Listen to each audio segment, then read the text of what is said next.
Hi guys! Naabot na ang kuan. 3rd anniversary gift ni Padya sa ako ang kitchen knives with shears, kitchen shears.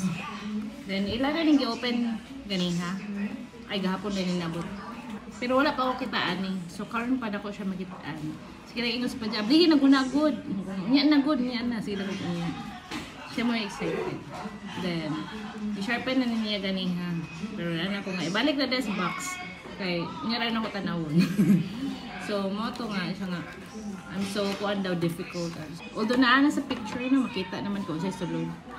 Pero lain na jud na akong atong tanawon ang sa kuan in person or sa tinuod. So tora guys, may lang jud nga ang inablihan sa laki no kay wag dasok ra ba. Ang gitarong butang. Gisi na ang tunganan no.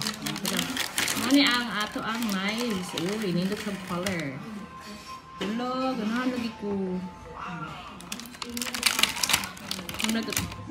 Mo siya na nakuha ng ihang design gamay kay diya tung sa pag-sharpen ganyan ni Padya mo na siya. Gahi ako ano day. Sharp jud day. Gitaro jud niya og sharpen no. Then ato na siyang i-try ron so mo ni ang kanang pangkuan chopping knife. Then shopping kuan.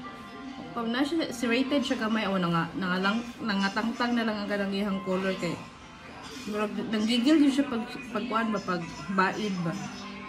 Sharp number 2, sharp number 2, knife number 2, knife number 3. Tapos yun ang kanang mga kuan gani ang kanang mga biya sa kuan sa material sa pag-sharpen.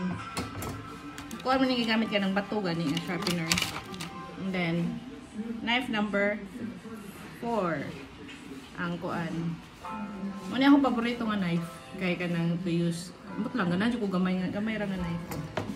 Then yeah, kani akong gikuan kitchen shears kay although na ako kitchen shears pero kanang kuan magud din usay ba magamit sa lain gani like mag-abli og kuan, mag-abli og ng mga plastic, may ba niya. Gusto ko kitchen shear exclusively from fruit from food ra jud siya ba like cutting the meat and all the stuff exclusively for food ra not no other material or something. Bisag papel di siya ganahan ko nga para pagkaon na jud siya. So mo ni siya at least na ako duha akong kitchen shears then the other one distinct pa sa do pareha sila color distinct maghihapon kay ang yang design ni man pareha. Then na siya yung ani man wala may nga nito ang katong ako sa kitchen shears.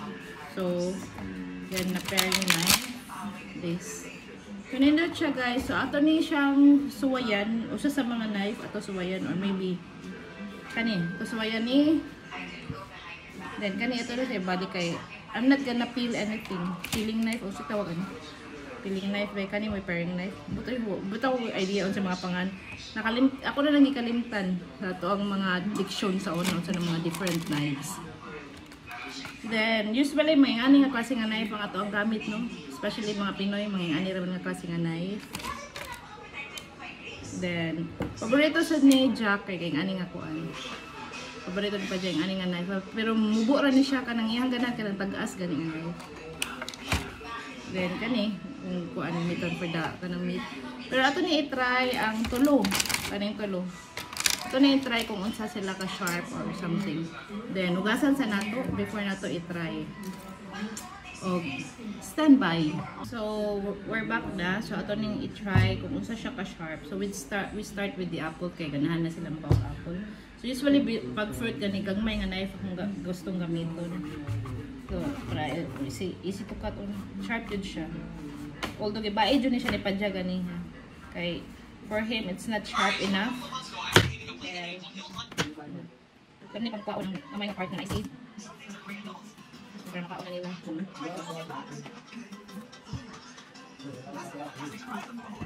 So nice na. Gumingaw na kog kuan kay ako mga gagmay nga knife kay puro nga putol gani kay say panggigilan then kanang maguba ang kuan maguba ang kanang abrelata kan opener ngani man nga knife gamiton sa mga putol jud siya tara oy ihang kuan ilay na enjoy lang ako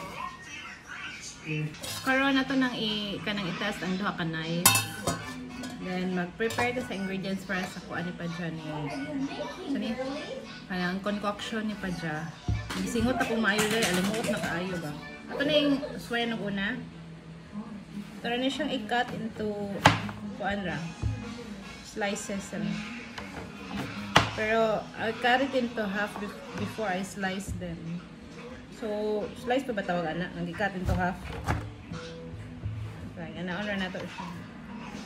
Kuan man ni Padja ang yung concoction. Uy, kanindot. Nandito ko siya giwa, guys. Ganahan ko. Nandito siya giwa. Ooh, very smooth. Then, ato na ibutang diri. Ano siya, para concoction na ni Padja na diri. You see how smooth they cut? Pero ang kuan ba, ang kanang lemon kay murag bati ng lemon ang napalit, mag-uga. Gahi-gahion. Usually, maganda kung paliton ng lemon ka na mong juicy pa. Mailhan man na sa kanang i-test mo sa lemon. Mailhan man kung juicy siya kay medyo humok siya, then ma-feel ni mo yung juice. And kanina po niya knife ito i-try. So, kanina siya cut into half running 1 clove of garlic. Oh my god. Murang kumahadlok ang putol ang kuan ang knife sa iyang ka. Tahumok ba? So, kanina siya ang clove of garlic. Slice into tura na siya. Kaya mag-concoct naman. Ang kanang concoction naman niya siya. So, ano siya?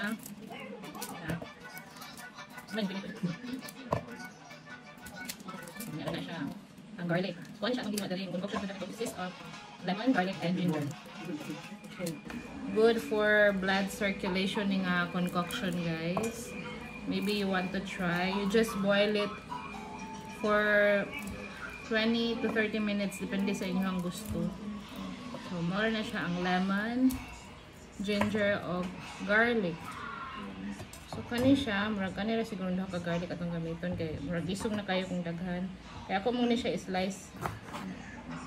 I-slice pa man nila ako. So, gagmayon pa. So, mas mugawas pa dyan ang ihang flavor. Then, basig isuga na si Padja nga. Nandun kayo siya. Smooth. Nandun siya do.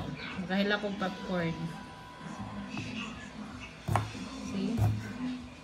Saka hait. Nandun sa kayo mo. Baid. Kuan Padja pitang hiwaan. Ano ba? Nang usara yung pakuan gani. Magdaanan ko sa mga habol nga kutsilyo ba. Munang ka na amaze ko ani. So, maano siya guys. Ganahan ko sa mga kutsilyo karon. Then, unya to ang kutsilyo nga itong gigamit karon. Then, nice. I love it so much. Ano ko, new set of knives. Nabaliktad na, new set of knives ko. So, maano siya. And I'm not so fond of using the in pairing any fruit or vegetable. I usually just use this. Kumot nga na siguro ko weird. Hindi ko hiling mo gamit ani.